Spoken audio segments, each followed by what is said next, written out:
The year is 2021, and New Masters Academy is still the absolute #1 online art school on the planet. That's right, on the planet. Click the link down below for a free 7-day trial. Thank you, New Masters Academy. I am in your mind. I am in your...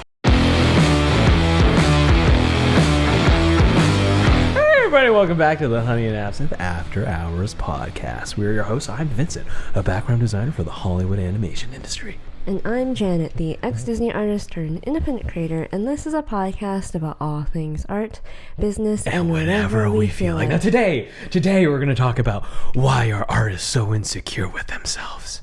But before we get into it, make sure to smash the like button. Over there.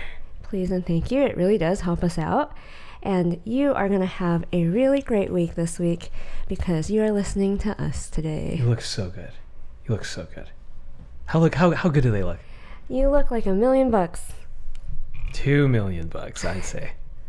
So Janet, why are we talking about this? Well, it seems such an incendiary topic. Well, I was thinking about how I am a very polarizing human being.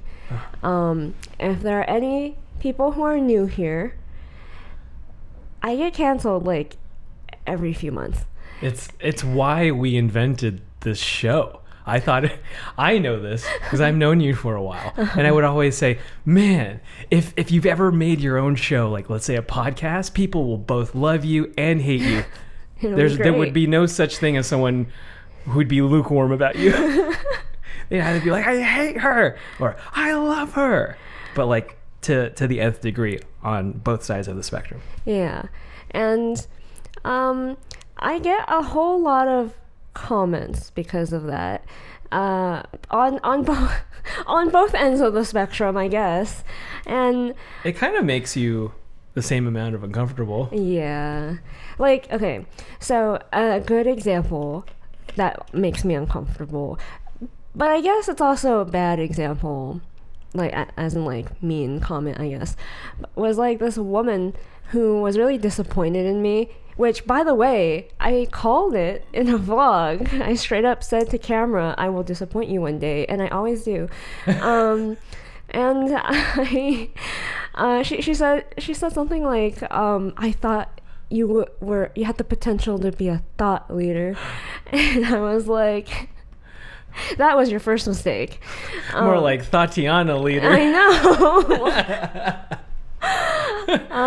Leader of the thoughts. And it was just like, man, I do not, first of all, lady, I do not take myself that seriously. No one should take me that seriously. No one should take themselves that seriously. Yeah. No one should take anyone that seriously. Yes. What the heck is a thought leader? What is that? It's like an influencer times a billion. Yeah. An influencer, but respectable. Oh, a respectable influencer. You don't call them an influencer. I see. Thought leader. A thought leader. Oh my God. You just keep thinking Belle Delphine. I know. That's a thought leader. The queen. Yeah. And but on the other end of the spectrum, just like straight up like hate. I am thoroughly amused by it because they always get it wrong. Always. I think because the fact that I exist, the way I look, the way I present, the way all the like assumptions and stereotypes any normal person probably should have about someone like me are just it's the opposite of who I actually am on the inside. So what do you mean? Like if someone looks at me and can tell that I'm really hardworking, they also think I'm not like I'm full of myself. Oh yeah, like you'd be insulted if someone says, you know, your hard work sucks or something. Yeah, or something like that. And I'm like, you don't listen to the podcast, do you? Because if you did, we make fun of ourselves all the time because we just do not see ourselves like that. I think I come across as someone who takes everything seriously, including myself, but I call myself names all the time. I always say I'm a nerd. Who also isn't as smart as a nerd, in my opinion, a nerd should be. And I'm just so like a normal human being with failings, and like that's fine. But people, they think like calling out that kind of stuff offends me for some strange reason. And I was like, normally I don't really look at comments because I have a lot of stuff to do on my plate and I just don't really have time. But like I finally had time the other day, and I was looking at a lot of these comments who, in my opinion, like, I really have this really messed up part of me that really likes to troll people. I can't help but be like, oh, this is too easy. I can't help it. And I was thinking, like, all these things are just so wrong. This comes across like whoever is making a nasty comment or whatever, is really insecure and jealous and envious. And I don't want to be like, oh, everyone's jealous of me, because I'm like, why would anyone be? I don't think anybody would be or should be. Yeah, or should they? No one should be jealous of knuckleheads me. living in a hut with two wild animals. But that's how it comes across. And I was like, why are artists in particular? Because I know this is like a personality trait that a lot of just humans have in general. But I noticed artists in particular have a special case of this, where it presents itself as a weird, almost like Napoleon complex. Mm-hmm. You know what I mean? But in order to first relate ourselves to this, because I think everyone has the tendency to be a little jealous or envious at some point in their lives, usually when you're young, before you learn, how to be an adult and deal with your emotions. But so I wanted to talk about, like, why are artists so insecure? So, Vincent, have you ever been jealous or envious? Oh yeah, tons of times. When I was really young, the reason why I got into drawing was because people made fun of my drawings as a kid. I drew Ash Ketchum, and then people made fun of me because I didn't look like the cartoon. I got really angry, and I got really like intense about it. And I went to the library, checked out a ton of books, and just drew my ass off. And I always had that competitive, angry, envious energy growing up.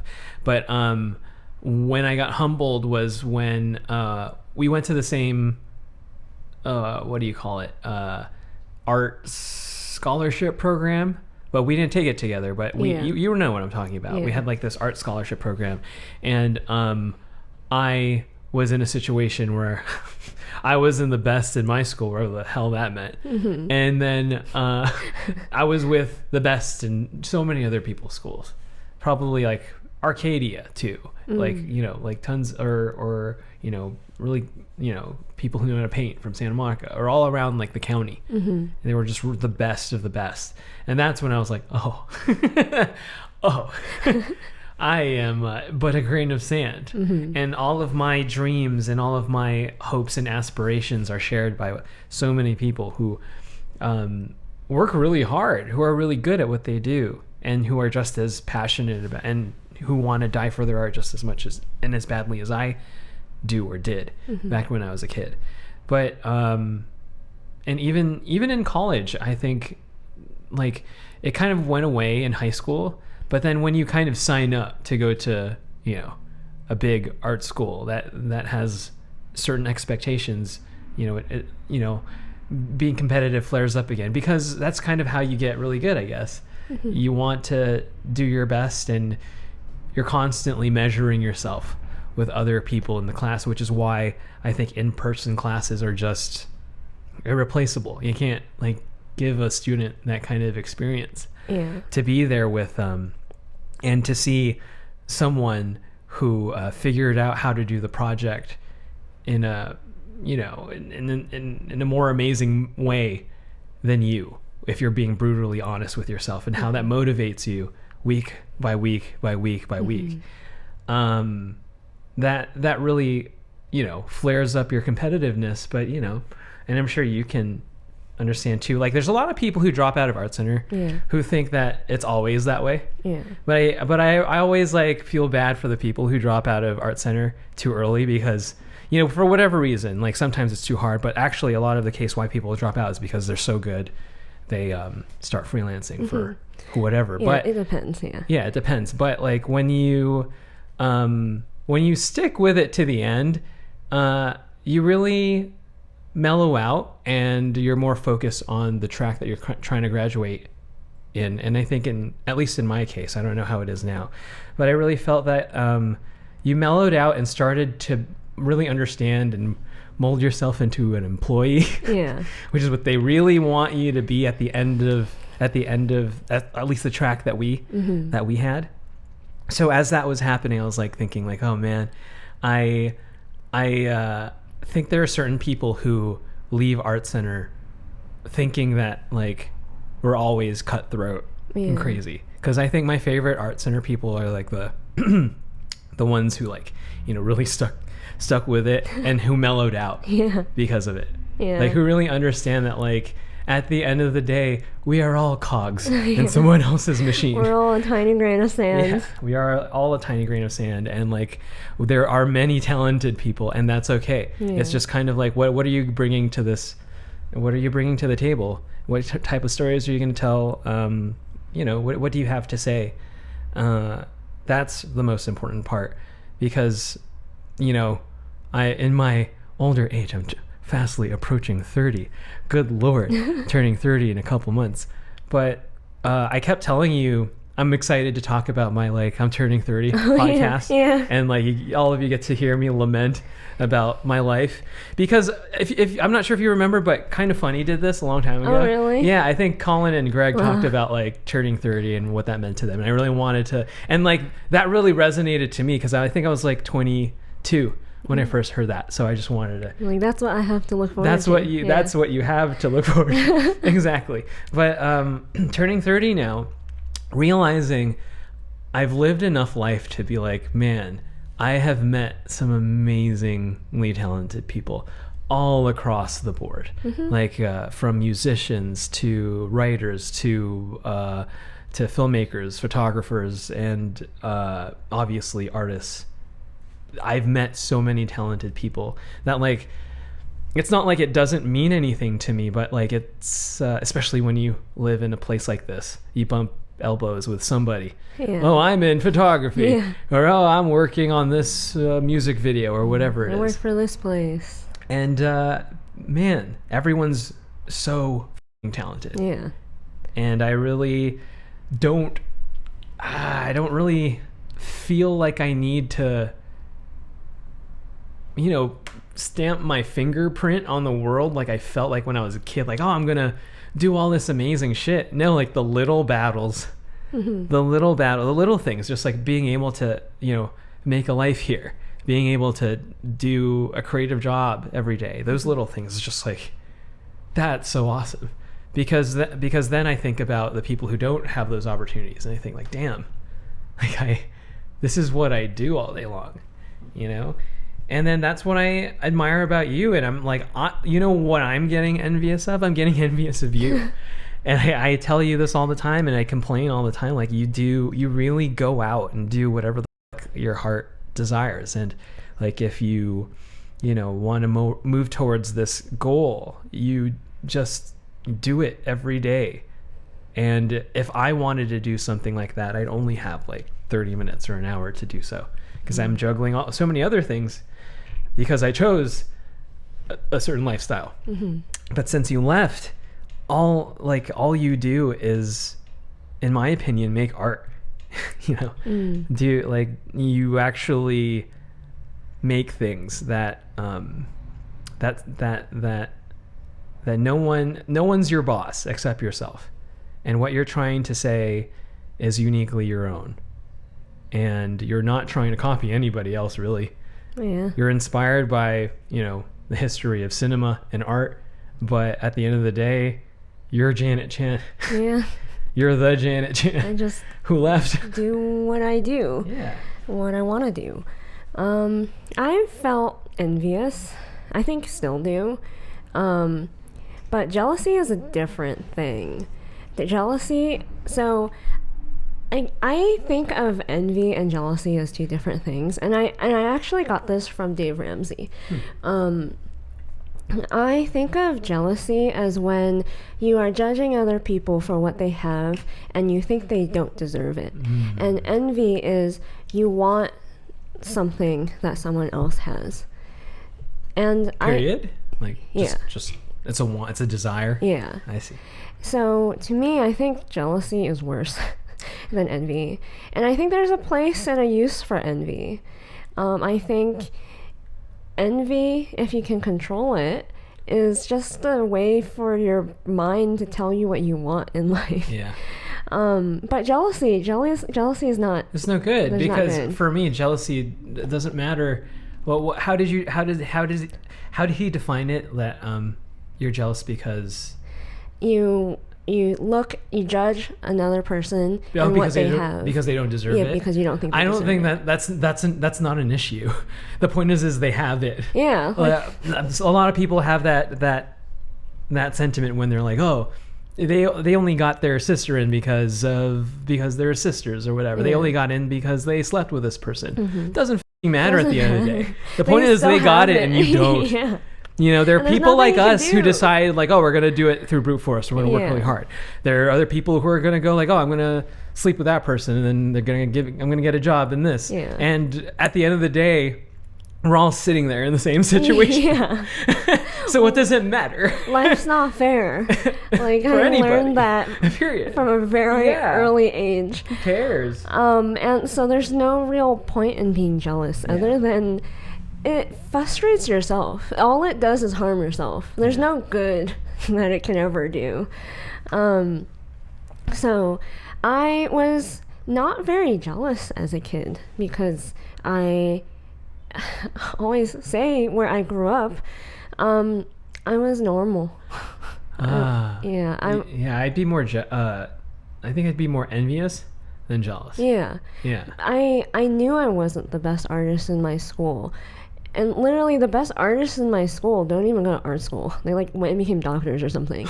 They were just good at everything. Yeah, because their parents forced them to.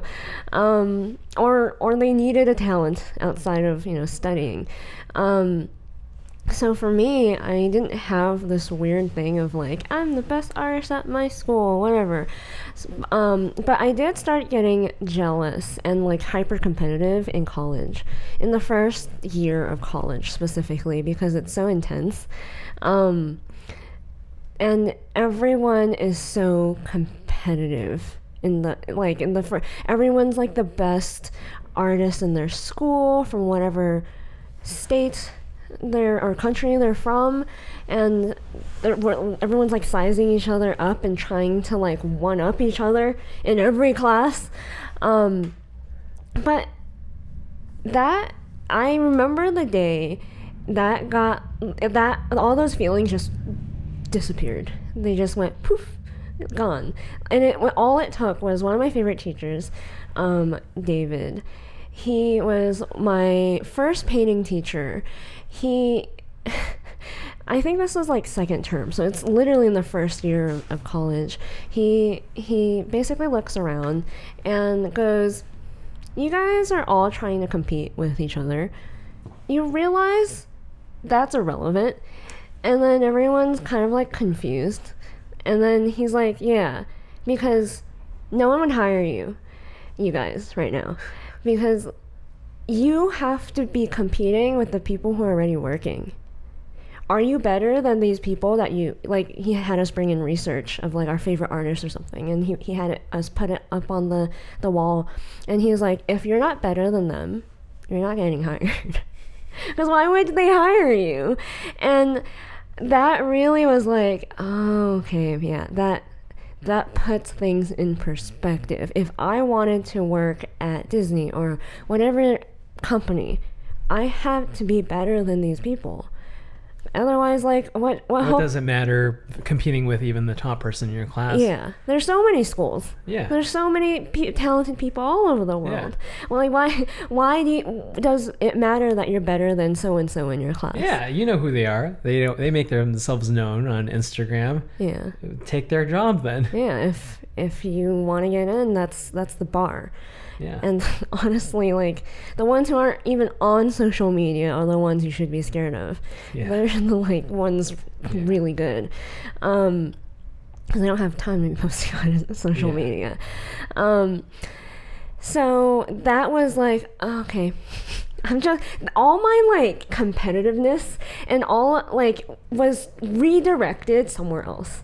And truly that took me out of this tiny little bubble that everyone is in, wherever you are in the world.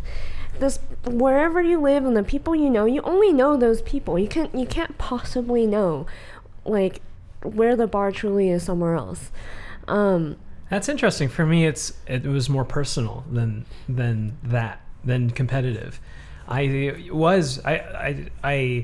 got really competitive in art school, but the way I sort of slowed down and mellowed out was I saw the people who were, like, super duper competitive, like cutthroat competitive, and the consequences of the things that they've done to each other, and the alliances that eroded because of it. And seeing that, like, firsthand, that admitting to myself that I don't think that this talent that I've been blessed with is worth that, is worth, like, f***ing other people over just for what, a drawing job. But I saw those consequences happen firsthand, and I was thinking, like, oh, I'm just gonna stay away from that, and I'm gonna keep my head down more. Maybe when I graduate, I was even too afraid to, like, start a social media because of, like, how crazy it got with certain people. And I was like, oh, well, I'm just gonna keep my head down and do my thing. But no matter what, when you're motivated by this blood rush that has nothing to do with your own improvement, it kind of has more to do with, like, squashing other people. That's it's one thing to say that's bad, and it's one thing to see how that has fucked other people's lives. I think later on, when I was already, like, not super, people always in school would assume I was super competitive, but I was competitive against myself at that point. Like, later on in school, I wasn't like, I'm not one of those people, like, stab you in the back. Like, I don't have energy for that. I'm way too mellow for that. But I remember a lot of teachers saying, like, enjoy your time in school, because, like, make friends, because these are the people that you're going to be working with. These are the people that are going to recommend you to potential jobs and stuff like that. Oh, they're so right, man. And they're so right. Like, I really didn't understand all the drama that was happening in school. I just, like, be barely peripherally aware of it, and I would just be like, why are you doing why are you doing this that? To each other? You're gonna need each other to get hired. Like, the ridiculousness that is, like, this hyper competitive field is so, like, that you're hurting yourselves by hurting each other. It does not make sense to me. Yeah, when artists are really sizing each other up, because I would get just filled with envy and just, like, really upset feelings when, like, after bad crits, and I'm just like, oh, I'm so tired of getting shitty crits. I'm so tired of, like, working really hard, and then, like, this or that person is, like, doing so good, and I just don't know how to, because, like, it gets that intense because it's that bare bones. It's so black and white. Like, you are given as much time as everyone else, and why, and you showing up what you have week by week versus what other people have, that's you up on display. You can't make any excuses for yourself. If someone does better than you, they just somehow done better than you. Yeah. It's up to you to figure out how to improve. But as I went through school, I started thinking, oh, maybe it's more about what I can bring. Because if I keep comparing myself to other people, I didn't really understand it yet, but I had a feeling that wasn't a good habit to have. Yeah. Because I saw the people who were super, super just compelled to do things because of their envy.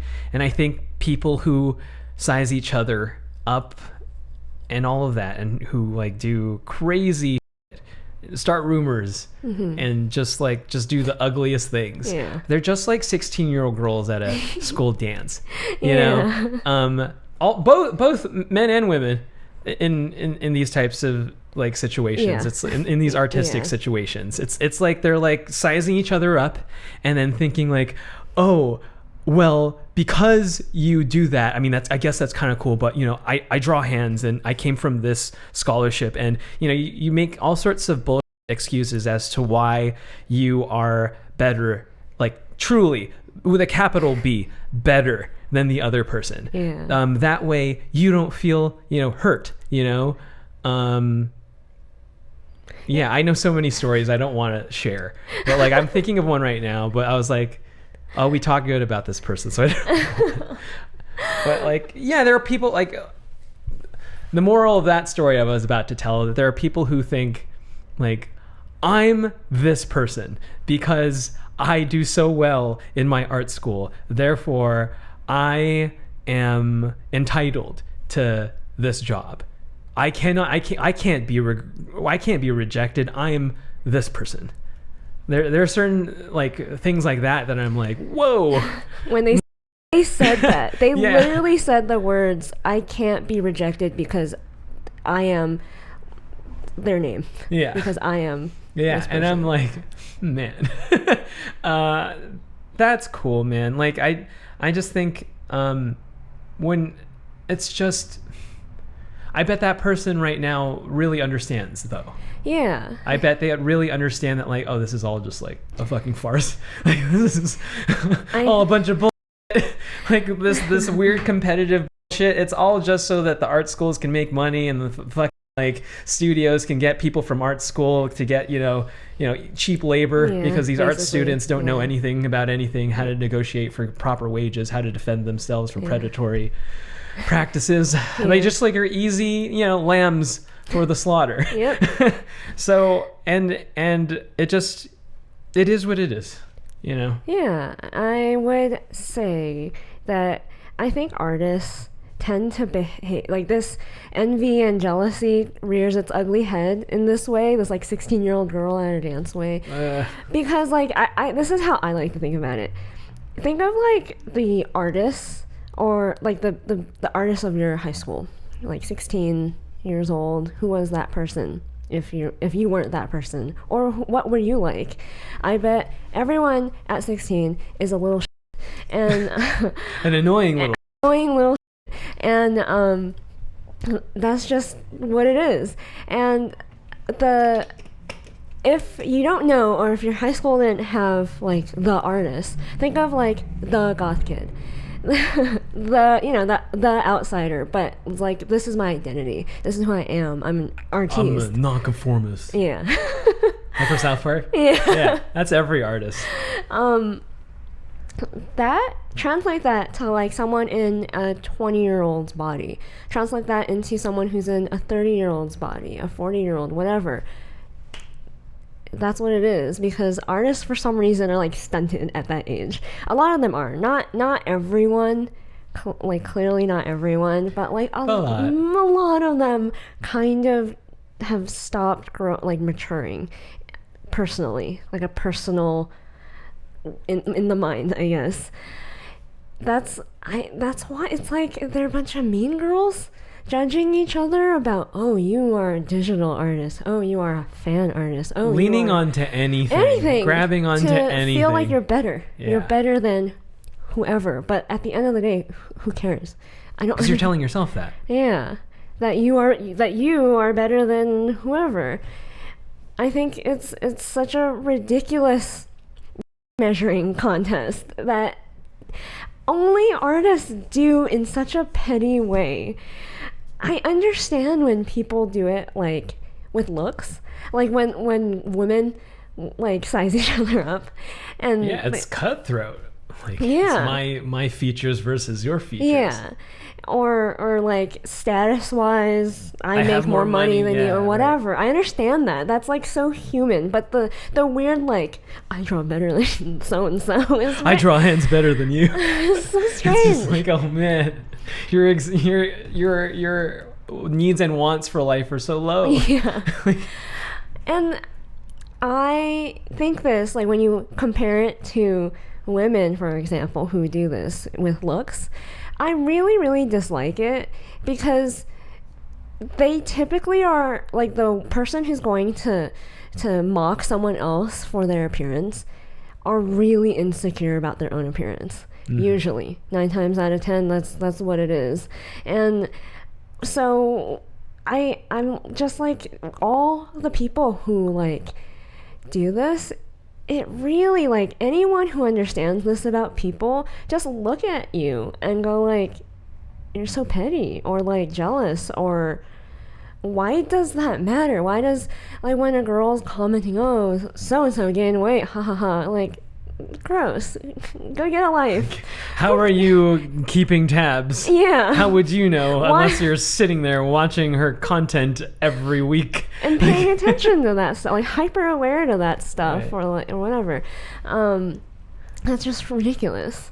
I have been listening to Thinking Fast and Slow by Daniel Kahneman. He's the winner of the Nobel Peace Prize in Economics, and I really recommend this book. It's really good. A little dry, but very, very, very good in terms of psychology and that kind of thing.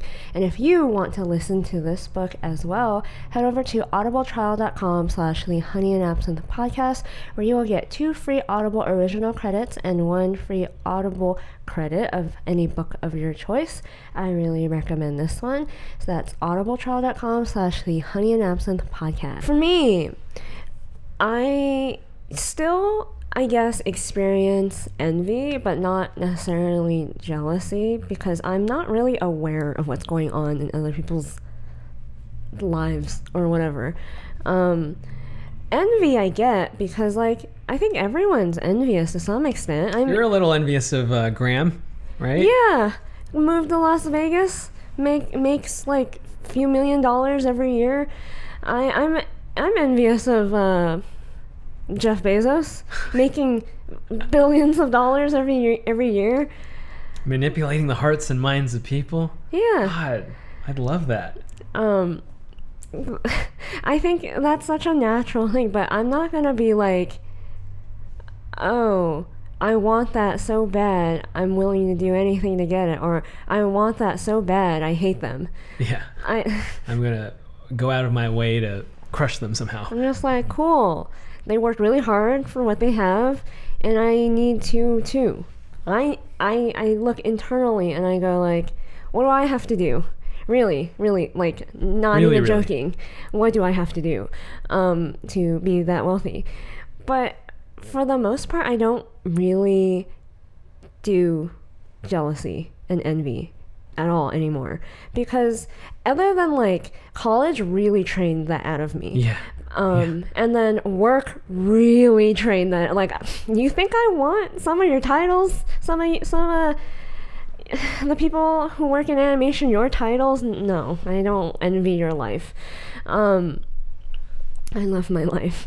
For me anyway, I would rather be creating 24/7 every second that I am awake. I'd rather be doing something productive rather than consuming and judging other people's creations.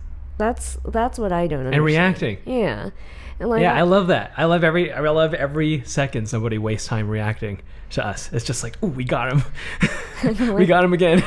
you guys are like both the lovers and the haters. You guys are all masochistic, I think, because I don't know why you listen to us I or don't watch know us. why. I don't know why. I thought we'd only have like like 10 listeners forever. It's like mostly our friends. Yeah. Like, oh, what nonsense is Janet talking about this Monday? But that doesn't seem the case for a lot of people in animation. Seems like they're really nosy, and I think that's why they don't have good relationships with anyone outside of animation. They don't have their life together outside of their work life. They have their career in check, and like everything else is just not built. You're generalizing, right? So what is the average animation person like then? The average animation Because on person. Instagram and on YouTube, they're one way. I think they're superstars. Yeah. Rock stars. I mean, everyone is. Everyone wants to present their life as if... Rock stars in your tiny cubicle with your little figurines. Perfect. Such a rock star. You're such a rock star, dude. But they're just in a cubicle or an office all day. Like, and sometimes all night. And it makes me wonder a lot. Not getting paid as much as they should be. Yeah. Too. So it's truly, absolutely nothing to envy. No. Nothing. It's no different than if you were working any other corporate office job. The only difference is we draw. Sometimes you don't even draw if you're just in meetings all day. And I just... That's what their life actually is. And they give everything to it. Like, the higher you climb, the more busy you get. Demanding. Typically, yeah. You can get, yeah. So, you're there morning till night, overtime. And I would wonder a lot of the times, especially when I've noticed, like, some people don't even need to stay at work for that long. They truly don't. They could go home if they wanted to. Why they don't. And why they hang out only with coworkers. Because I've come to learn, after working for a while, that coworkers are not your friends. They're your coworkers. You can be friends with your coworkers, but they're not your friends. It doesn't work the other, like, you can be friendly, but they're not your friends. And sometimes I wonder if people understand how shallow their friendships are at work. Because they really try to pretend like they're like besties. They're like always together every weekend. Selfie. Yeah. And I'm like, why? Or like after work. I understand getting like drinks after work at the bar or whatever, but like all the time. Don't you have like friends, a family, a husband, a partner, anyone? No. And like sometimes they do, and they choose not to go home. That's the sad part. And that's really sad to me. And the thing with like these jealous artists, the grass is never green enough for them. If they want to climb the ladder. Right? Yeah. It's like, oh, this position, I finally became a director. Now I got to be a director at that studio with that project, and it just never ends. Not gonna see my spouse. Not going to see my kids. I want to be a part of that project. And it's just like, man, what are you running away from? Yeah. Like, why are you burying yourself for that? Yeah. You know? And like, there are lots of people who have perfectly fine, like, family lives in animation. But there are a lot that don't. Yeah. There's a lot of breakups. There's a lot of relationships that just erode and evaporate. There's a lot of drama. And like, I wonder why sometimes. I wonder, like, you know, it's really harsh when you say these people are emotionally stunted, but I wonder. One of the things that I think is part of the problem is everyone are in this field of like corporate working artists, or maybe just artists in general. They tend to be career men and women. Both. And I think it's really sad for the career women because they're really male in their attitudes. and they're everything. And props to them for, chasing after this thing really hard and getting to a certain place in their life and position and all this stuff career-wise. But unlike with career men, that doesn't give them any sort of value in the eyes of society. Sad, but true. Because, if men were completely honest with you, they don't care about your money or your status. They don't. And because in my older age, I have come to realize that men are kind of dumb. And they like pretty things, and they want sex. Other than those two things, it's an individual thing, I guess. But for the most part, those are the top two, I guess. Yeah. So, for them, what I've noticed, career women, they're all the qualities you would want in an employee, a really good employee. Driven. Loyal. Yeah. They know exactly vocal. How to act in a people-to-people way at work. But maturity-wise, in all other aspects of life, are really, really, really underdeveloped. So, relationships, expectations in a relationship, just non-existent. It's like I'm talking to a teenager, and I don't understand sometimes why they don't understand just basic things about relationships. And that's why I think a lot of people in animation get divorces. Why do you think a lot of animation people get divorces? We talked about this doing the show notes. I said something like, animation people get divorces because the reason why the couple got together was not because they loved each other. It was to get ahead and to help each other get hired and get into the industry. Yeah. And we know there's a lot of very, very strong, very, very, and relationships, I'm confident we've seen in our peers that they'll be fine. But there are also a lot that I'm any day now. Yep. And that's not good because people, that's how driven people are. That's where people's priorities are. Yeah. They need to use each other to get ahead. And that's, like we said, we don't judge that because we're not jealous of anything, because we know if you got what you got, then you got it somehow. Who cares how you got it? Who cares how you got it? So when stuff like that happens, it's really sad though, because it's you spent so much on the wedding. And we saw so many pictures, and it's you invested so much. It's like a con. It's you you were just pretending this whole time. What happened? The pictures were, part of the deal. Oh, I guess. Yeah. If you think that doesn't happen, I think it happens a lot more than you think. I see that floating around on Twitter sometimes. Oh God. Yeah, people know. It's the ugly side of animation. Do not like seeing other people's dirty laundry like that. Yeah, yikes. Oh my God. That's so sad. But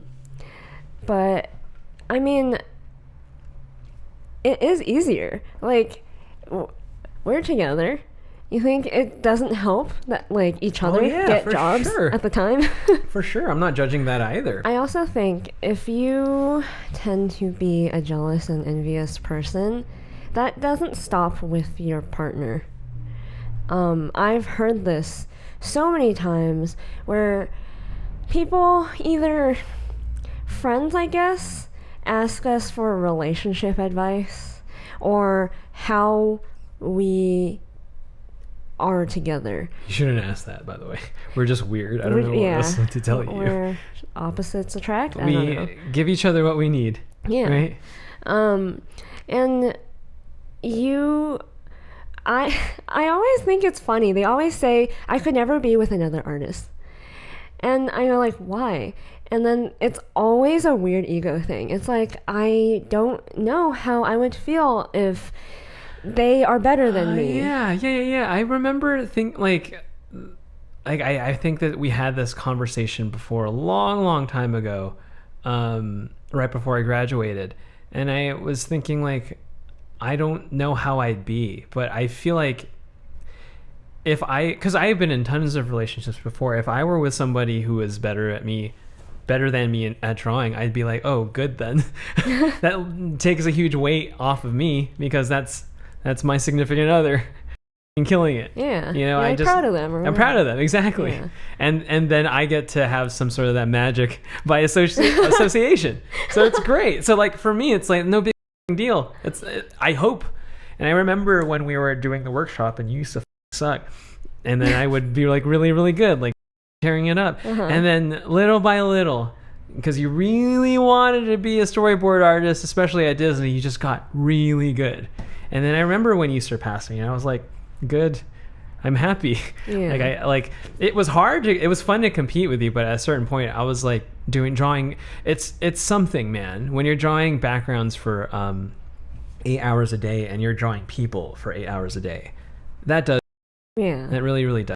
Like, I'm great. I'm really happy I get to draw a background or be able to paint backgrounds like in a very expedient, almost automatic way now, because I do it every day. But when you're drawing people every day, it's hard to compete, Yeah, but it's not like I would be capable, I guess, of doing backgrounds like you. It takes me like 10 more hours. For sure. So like and I know you can too. Yeah. And I just think that that's great. Yeah. I don't have any like weird feelings about it. I feel like we're a team. Yeah. That's how I think every relationship should be. You should not be competing with your partner. You should not be like, hey, what kind of headspace you gotta be in? If you're on the same team, you're supposed to be working together and not, like, oh, I'm better than my teammate. Like, you're supposed to be happy together, like building each other up and like helping them when they need help, not looking down on them if they're worse than you or whatever. You had this really, really great thing when you were like eavesdropping on some of your directors at Disney on DuckTales. Oh my God. I wouldn't even call it eavesdropping, because they were talking loudly. Was just there, yeah. Right. Like your two directors talking loudly as if their life was a sitcom. As if there were walls between us, but this is an like open air cubicle. Like there's no ceiling to this. I heard this one director talk to this other director who's married. Both are older than me by at least like 10 years, I would say. And he was like, how do you deal with being in being with another artist? Like very, like this whole conversation was very awkward to me. How do you deal with being with another artist? What if they're better than you? And I just thought, like, you're so much older than me, but why don't you understand the simple fact that has nothing to do with a relationship? Yeah. We're not co-workers here. We're partners. We date. And I was like, you know what better questions to ask? Are they good in bed? Do they want kids? Where do they see themselves in 10 years? Where do they want to settle down? What career goal, like life goals in general, do they have? Not like, what do I do if they draw better than me? It was like what, like a 40-year-old man at Disney going, I'm dating somebody, but I just don't know how to deal with that. I'm just like, my God, the emotional maturity of some people, man. I can't even judge, because I was just like, because that's not on our purview. No, with us, we don't think about it. No. every single time that question comes up, our friends say it or someone says it, and I'm just like, I just don't think about it. I don't think about it. It's not. Maybe that's why we approach life so differently, because we're just next to the most talented person we know, you know? Yeah. And that just kind of like makes us think like, oh, I mean, like there are people who are talented. There are people, if they tried a little bit harder, could really be good at stuff. And there are people who are just like, maybe doing something crafty isn't for you. Yeah. You know? And that's okay. Whatever. I'm sure you would need other skills for being a software engineer, for sure. But, you know, to be with you, who I think like is supremely talented, is just like, you know, you're just another really talented person I know. I know a lot of really, really talented people. So when that Disney person's crying to his friend about like, oh my God, what do I do when this girl I really, really like, oh, I really hate that she draws better than me. I guess that's kind of like when men are out-earned by the woman. And it's just like, so what? Enjoy it, bro. Yeah. Like your boo thing makes more than you. Fucking enjoy it, bro. Buy that fucking guitar. Buy the fucking Cadillac. Man, go to Red Lobster, dude. Why you gotta have your ego all burnt up and all like your stupid manhood and man pride in the way, going like, herp-a-derp, I can't. She earns more than me, or she's more talented than me. Who's so what? Like, so what? Or, like that's like that should be the last thing on your mind. Like, yeah. And it's just like, these are the people that everybody on Instagram are like super like envious of. Yeah. And we know of these people. Yeah, like they're all like, they're not much different than the young people who idolize them, to be honest. Yeah, they just got their careers on lock, I guess. But in all the other aspects of their life, it just seems like they're really lacking. And it just shows when they don't want to go home to, like, another reason why I think divorces happen a lot is because they don't want to go home because they love their work too much. And I don't think you should love work that much. If your work is number one in your life and your spouse is number two, then what do you think is the likelihood that you're going to get a divorce? I think it's perfectly fine if work is number one in your life, because I think for a really long time that was how I was in college. And then when I graduated college, I felt already that there's more to life than work. I don't know why I felt that way. Maybe it's because we were so overworked in college that I was just like, I gave up a lot of life. Life energy. To speed run an art career. Yeah, we gave up a lot. And now that I've, worked really hard, I would like to focus on other aspects of my life, because if I'm on this path to becoming like this career woman, I thought at the time, being like 16 maybe or younger, I thought, I'm like, that's fine. I don't need no man. that attitude. And that's good, because you're not distracted. Yeah. There's a good period. And I'm sure like your grandma would always go, oh, you find a... No, actually. Oh, really? Yeah. Well, most people have that situation where they're like that. And then they go like, oh, I don't need nobody. And I think that's important for a while, especially if you really want to achieve your dreams. Yeah. I guess. But my dad always told me, like, you work really hard now so you can relax later. It's always like this delayed gratification thing, which I think it's like too ingrained in me now. Yeah.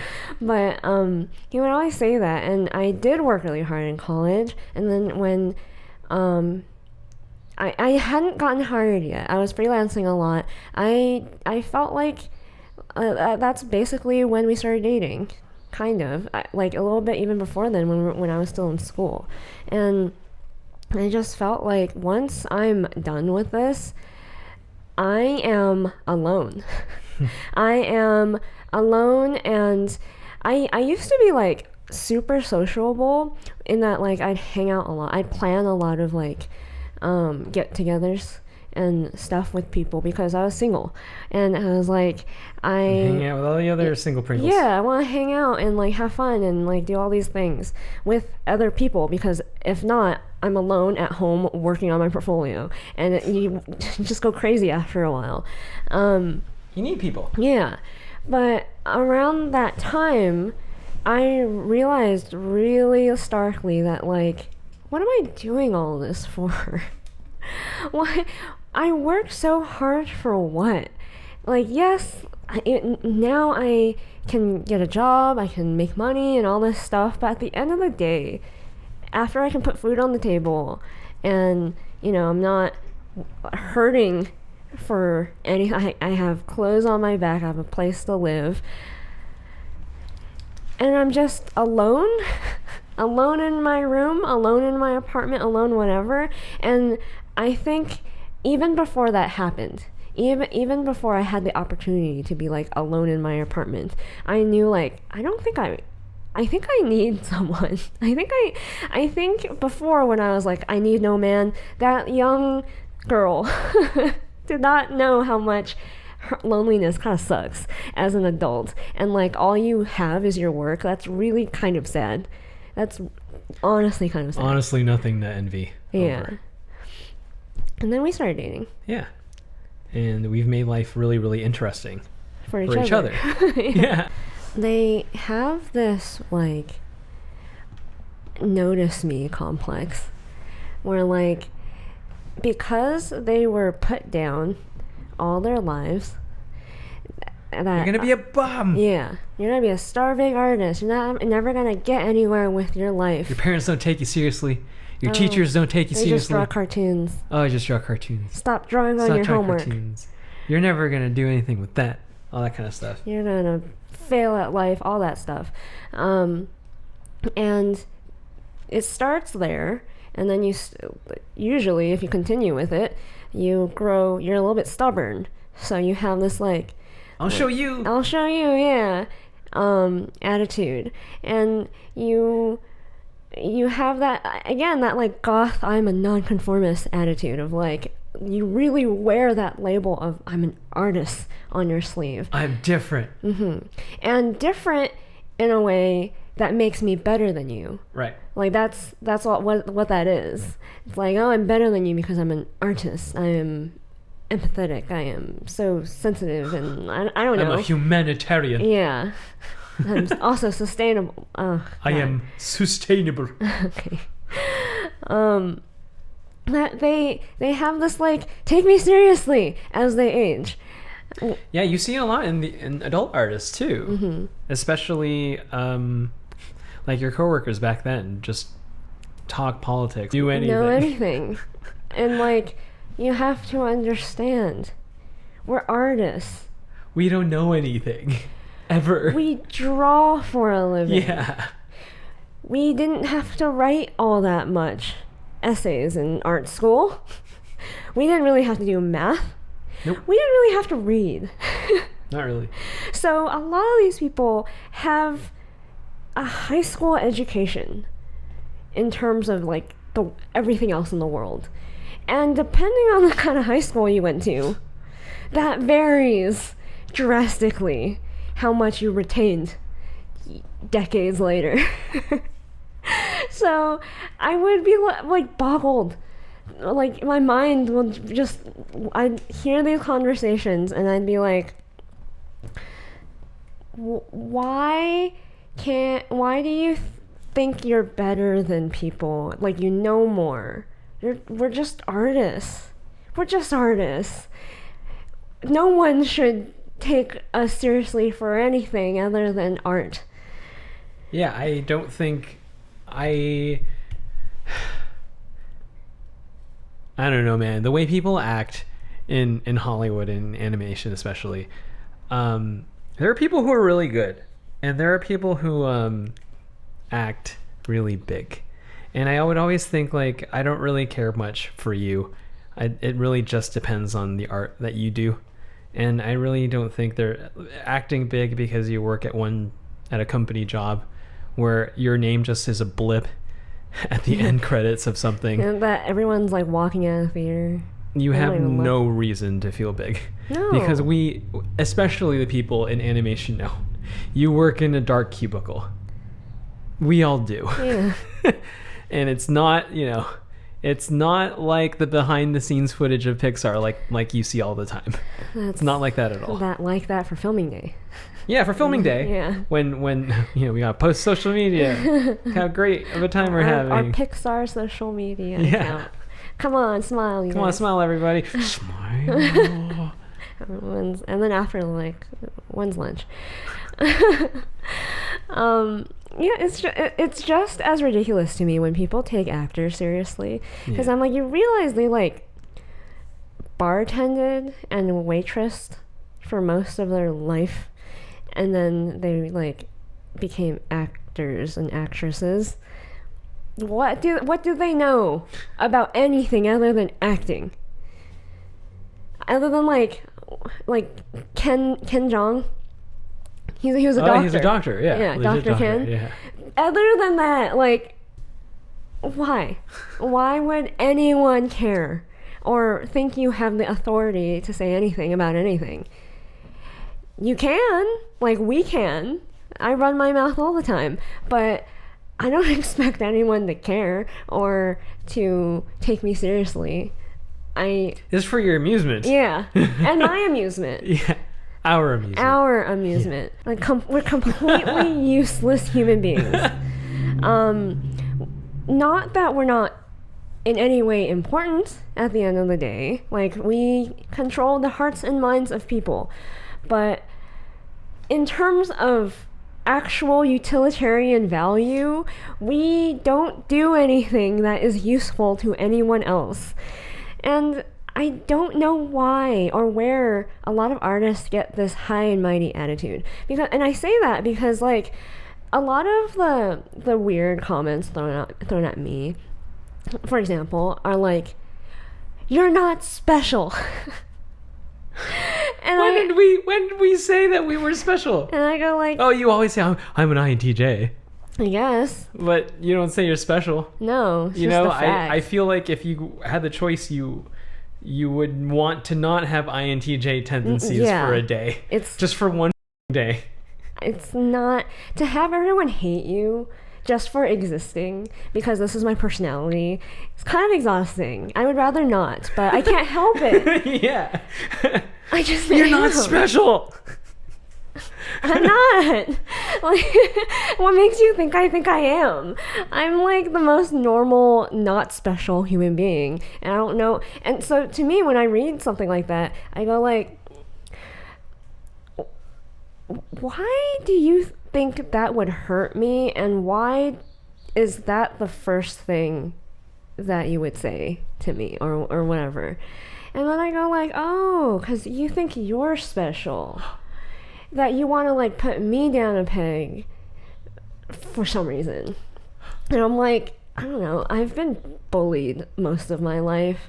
My own family, being Asian, has said stuff to me that is not okay. But, I grew a thick skin. And I berate myself all the time. You think, like, it doesn't make sense. Like, why would anyone think I think I'm special? Weird. Other than if they themselves think they are. And I go like, so? No, very rarely are people special. Okay? It's okay to be not special. I'm sure special people don't even know they're special. Yeah, they just exist. I wonder if Elon Musk knows that, like, he's Elon Musk. Like, he's aware. I am the Elon Yeah. Musk. Most people are just grains in the sand, and that's fine. Like, why is it such a big deal? I don't get it. Chill. Chill out. Like, the kind of artists I like the most are, like, the pothead stoners. Because they just are so chill. They're just so, like... Hey, man. Whatever. Whatever's whatever. Yeah. Like, oh, you think that? Or, like, I just want to draw. And go home. And go home, yeah. Or like they're really like happy usually too, and just like, yeah, everyone needs to chill a little bit. my god. Don't take life so seriously. We're all gonna die one day. I know people say that you aren't going to be anybody, but you will be. And once you be that somebody, whatever, just let go of that shit. Whatever. I think it helps if you don't consider yourself just an artist. Yeah. When anyone has any one label to like attach themselves to as their identity, it becomes a little bit obsessive and not good. I think it's good to get you to motivate yourself to become a great artist, but I think, in my opinion, it's a long life. You can have so many titles to your name. Do so many things. You don't have to just be an artist. I would want to aim for more than that, because I'm like, I did a lot, I drew a lot, I painted a lot. Wouldn't it be nice to add more talents to that repertoire? Like, just cause? Yeah. What? You are approaching 30 now too. 28. Yeah, so you have so many talents under your belt. Well, a lot of people also, like, I assume a lot of people who hate me, I think they think I'm their age or younger. I think a lot of people who have the time to leave nasty comments on the internet who are the people with the most free time? Usually younger people. If these are older people, I feel really sorry for you. So I imagine they're like mid to early 20s or younger, like teenagers. And I go like, that's another downside for me, looking like 10 years younger than I actually am. Because I'm like, you don't say this kind of stuff to anyone else. Like, the gall. Other people get different kinds of comments. I get really, like, juvenile, like, high school level taunts. And I go like, it's too easy. Make it a little bit harder. It's just so, like, your insecurities are so obvious. It's so weird to me. And then it makes me feel bad. It makes me feel bad for them, because I'm like, oh, it's probably like a 16-year-old who hates themselves. And whose parents are like, you're never gonna be an artist. Yeah, like their lives probably suck, and that's why they need. And then they're like, oh, if I just follow and take this YouTube person's course, things will be different for me. And you're nobody. I'm like the epitome, like. So the amount of, usually it's women too. Oh. Yeah, it's usually women. And I go like, and they're usually very young if they end up having a profile or something. And I'm just like, I'm 28. At 28, you should not be concerned with this stuff. And if you are, you need to get a life. You like get a partner, have kids or not have kids, work, I don't know, like you should not be focused on me of all people. I don't deserve that attention. But anyways, our recommendation for this week is ABBA and Preach. I have been obsessed with these guys. They are so funny. And in particular, the videos series, I guess, I want to recommend is the one with Skippy. It's so cringe. It's a cringe fest. They basically react to this guy who's like, I think late 30s, who's Mormon, trying to get his first girlfriend. I think he has a YouTube channel or something. And it's just really entertaining cringe. I love it so much. And I laugh at like the things that ABBA and Preach say all the time. Even when like I think they're French Canadian. When they speak in French, I even that is entertaining to me. I don't understand a word, but I'm like, you guys are saying something and I wish you would translate, but they don't. They purposefully don't. So go check their channel out. I think they're really funny. Make sure to like, subscribe, hit all our bells and buttons. Head over to honeyandabsinthe.com to help support this channel by buying some merch. Check out these videos over here to binge our episodes of the Honey and Absinthe podcast, and we will see you next time. Bye-bye.